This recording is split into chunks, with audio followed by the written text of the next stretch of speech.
À 78 ans, Donald Trump vient de remporter les élections présidentielles américaines. Il est donc le 47e président des USA et c'est un véritable exploit qu'il a réalisé. C'est ce qu'on appelle une remontada dans le monde du sport, n'est-ce pas? Et bien aujourd'hui, je vais partager avec vous une analyse. Pas une analyse politique, parce que je suis pas très fan de tout ce qui tourne autour de la politique, mais plutôt sous un autre prisme, comme je le fais quand je parle d'actualité, sous le prisme du développement personnel. Quels sont les 5 secrets qui ont permis à Donald Trump d'effectuer cette remontada puissante?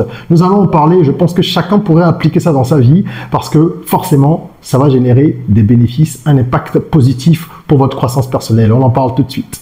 Je suis Régis Sezin, entrepreneur multipotentiel, conférencier, formateur et artiste. Je partage avec vous sur cette chaîne du contenu propulsif pour vous aider à rêver, oser et créer. Hello les rocks, j'espère que vous êtes solides. Moi je suis en parfaite forme et je suis plein de gratitude envers l'univers. Si tu es sur cette chaîne pour la première fois, je te souhaite la bienvenue, welcome on board. Ici, on rêve, on ose, on crée de notre mantra, soyons rock. Les sujets que nous abordons ici sont l'entrepreneuriat, le développement personnel et le mindset, l'éducation financière et l'actualité, généralement de la communauté noire. Mais parfois on va un peu au-delà lorsqu'il y a des faits marquants qui, à notre sens, peuvent servir de base de réflexion pour permettre à chacun d'améliorer et d'accélérer sa croissance personnelle et professionnelle. C'est donc ce que nous allons faire aujourd'hui en parlant donc du parcours de Donald Trump. On va surtout au-delà du parcours, on va plutôt regarder quels sont les piliers sur lesquels il s'est appuyé pour effectuer justement la remontada, pour parvenir à reprendre le fauteuil présidentiel puisqu'il s'installe à nouveau à la Maison Blanche. Je pense que ça peut être inspirant pour chacun. Si tu veux accélérer ta croissance professionnelle, parce qu'il y a la personnelle mais il y a la professionnelle aussi, je t'encourage à checker mon livre « 100 business rentable pour l'Afrique ». Il y a un lien dans la description ou dans le commentaire, ça dépend de la plateforme, qui va te permettre d'accéder justement à cette ressource-là en 2-3 clics. C'est un livre dans lequel il y a 100 opportunités de business qui sont présentées. Ce sont des opportunités adaptées au continent africain. Elle couvre de nombreux secteurs, immobilier, agriculture, tourisme, services, nouvelles technologies. C'est très très varié et chaque idée de business est présentée en détail avec une vidéo complémentaire en plus de la présentation. Il y a une méthode qui te permet également de choisir le business qui te correspond le mieux. C'est la méthode Pantapé que j'ai créée. Et en bonus, je t'offre un template de business plan. Voilà. Alors, quels sont ces 5 piliers-là qui ont permis à Donald Trump de revenir à la Maison Blanche? Pilier numéro 1, la résilience. Il faut dire que Donald Trump, il a 78 ans, c'est ça? Je pense bien, oui, 78 ans. Et donc, il n'est plus tout jeune. C'est une véritable volonté qu'il anime de reprendre justement ses fonctions parce qu'à son âge, il aurait pu se dire, bon, allez, j'ai été président, après j'ai été battu, c'est pas bien grave, je finis ma vie, je la continue tranquillement.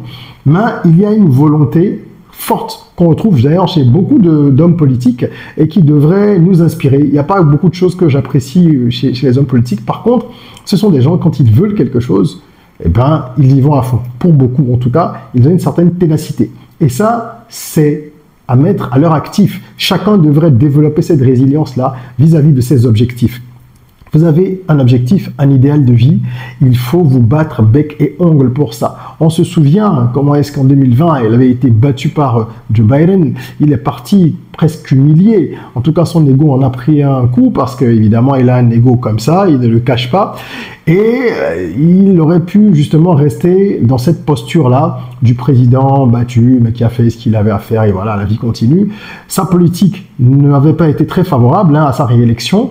Il a pris le temps certainement de réfléchir, de renforcer justement ses équipes, de penser à comment il pouvait revenir à l'attaque. Il a passé donc 4 années à travailler sur tout ça et il est revenu en force, comme on dit. La résilience, c'est important. Face à toutes les situations dans la vie, il faut pouvoir rebondir. Ce n'est jamais facile, rien n'est linéaire, mais si à chaque fois qu'il y a un coup dur, vous devez arrêter, vous ne risquez pas d'atteindre vos objectifs. C'est une qualité essentielle et cette situation illustre bien que même après des revers, il faut continuer. Et la résilience, comme je le dis souvent, c'est pas l'endurance, c'est au-delà de ça. C'est la capacité à aller encore plus haut après être tombé, après avoir chuté. C'est comme une balle de basket. Bam, vous la lancez sur le parquet, elle remontera plus haut. C'est ça la résilience. Donc c'est vraiment une des qualités de Donald Trump. Je ne suis pas très fan du personnage, par contre je suis admiratif de son parcours et il faut pouvoir le noter. Est-ce que vous êtes assez résilient? Est-ce que vous abandonnez après les premiers échecs? Est-ce que dès qu'il y a des difficultés, vous vous dites c'est pas la peine? Est-ce que parce qu'un business n'a pas fonctionné, vous vous dites allez c'est fini? Ou alors vous allez réfléchir, prendre du recul et revenir? Tout ça, ça définit qui vous êtes. Je ne dis pas qu'il faut toujours rester complètement buté sur les mêmes objectifs ou les mêmes projets, mais il peut être pertinent et utile d'analyser les choses et de revenir par moment. Il faut savoir ce que l'on veut et où on veut aller. Deuxième qualité, deuxième pilier qui a permis à Trump, à mon sens, de vraiment revenir, c'est la capacité à cohabiter avec l'adversité.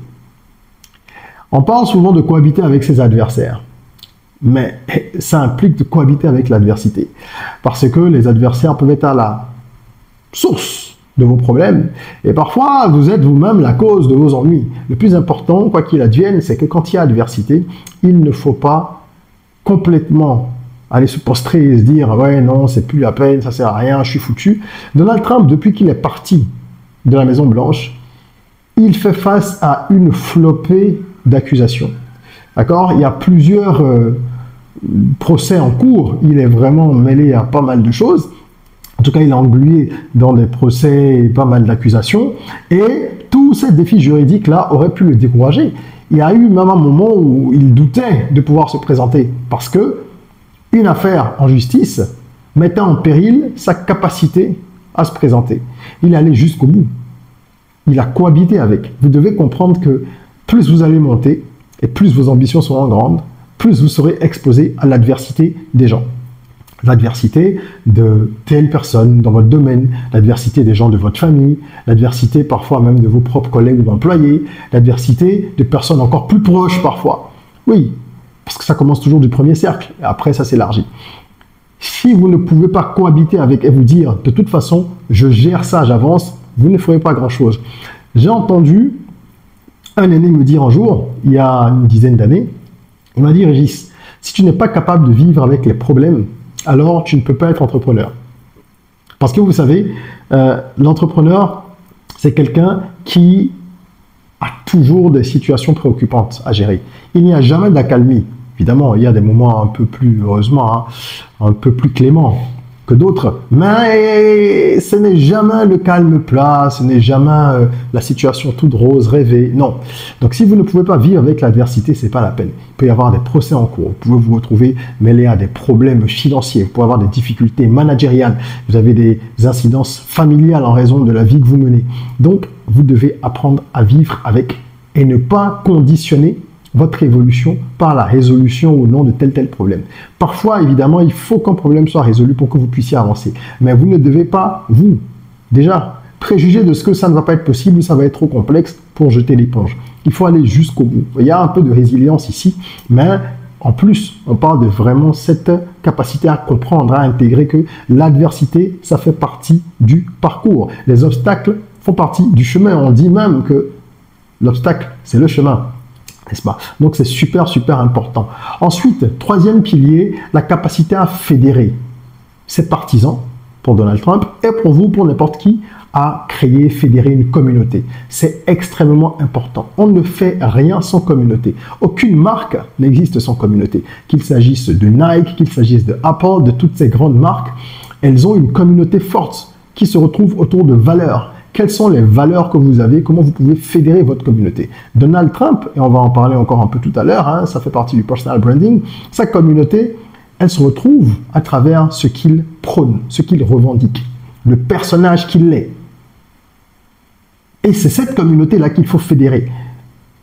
Pour fédérer une communauté, il faut de l'émotion, il faut un adversaire et il faut un but.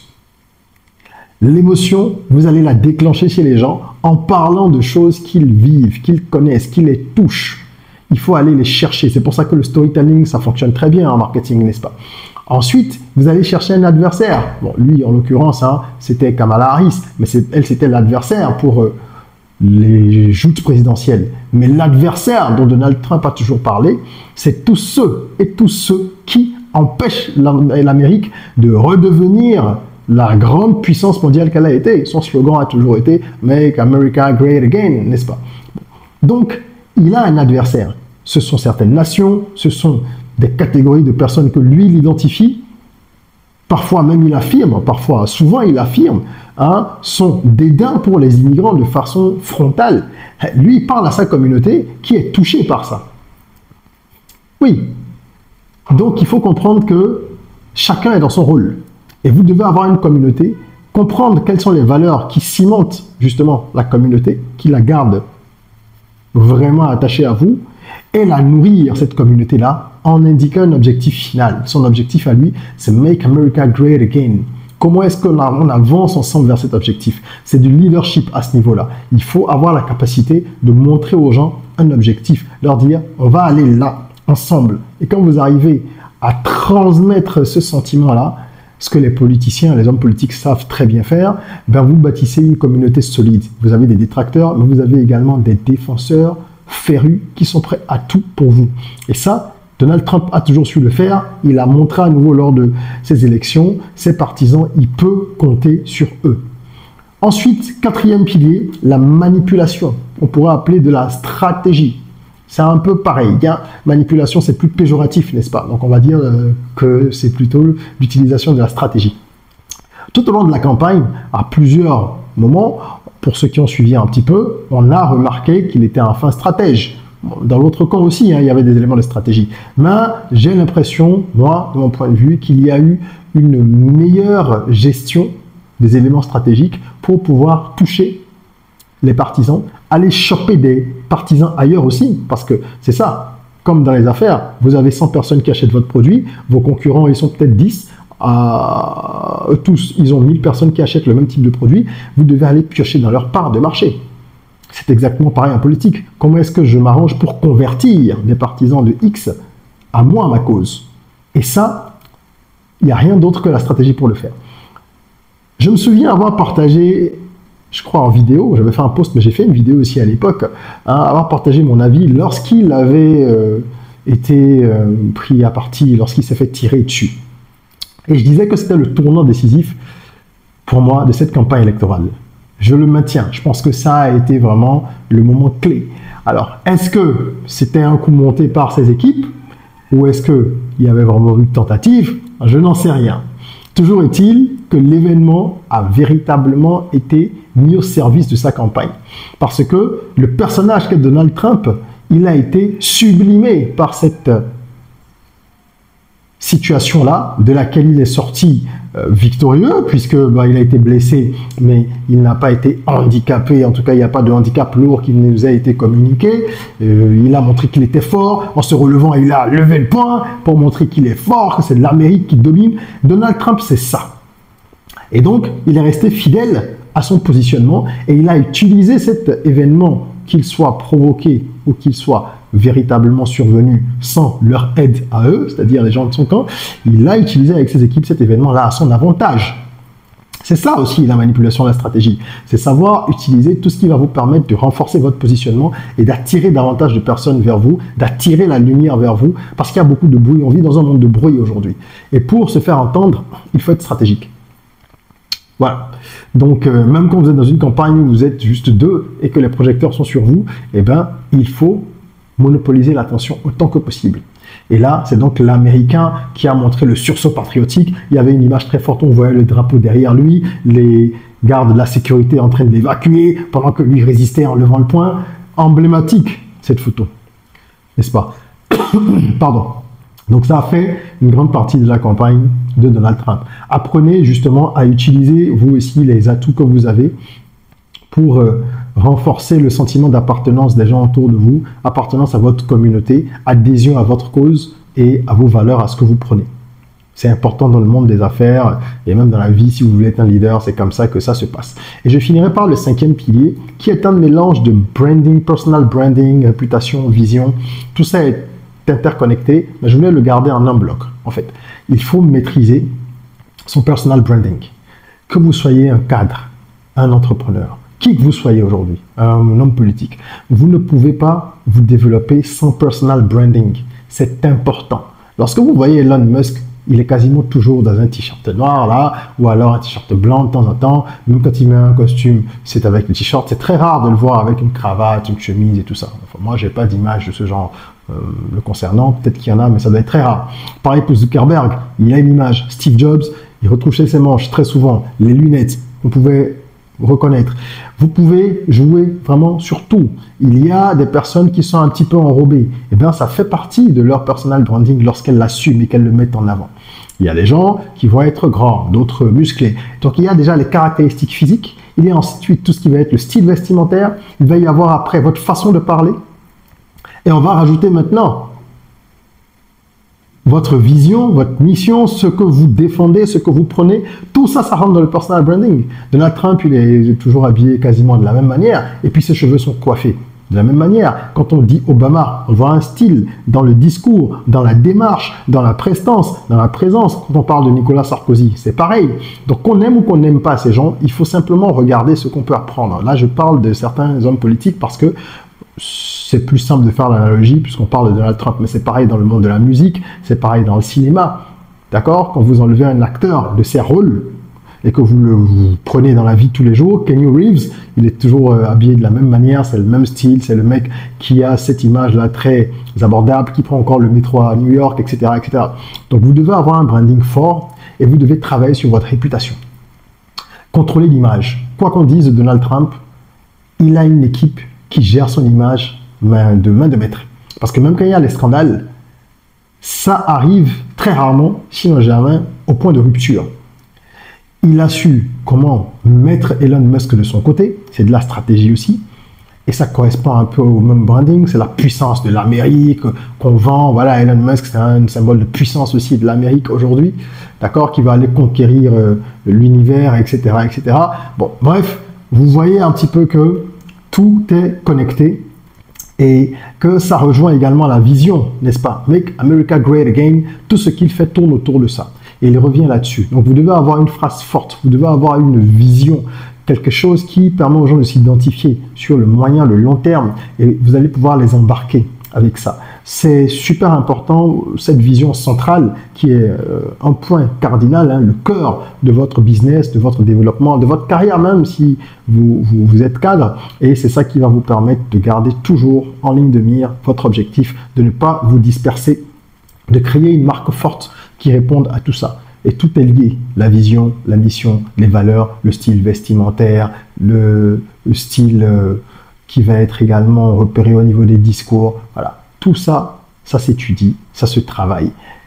Ces personnes, elles sont entourées de conseillers à n'en plus finir. Ce sont des coachs pour quasiment tout. Et ça me fait marrer quand j'entends des gens qui sont très loin de ces niveaux d'accomplissement dire qu'ils n'ont pas besoin de se former, ils n'ont pas besoin de faire de la lecture, ils n'ont pas besoin d'aller à des séminaires, ils n'ont pas besoin de se faire coacher. Si des gens de ces niveaux-là se font toujours coacher, demandez-vous pourquoi. C'est parce qu'ils savent que ça leur a permis d'arriver là et qu'ils en ont besoin pour se maintenir et continuer à monter.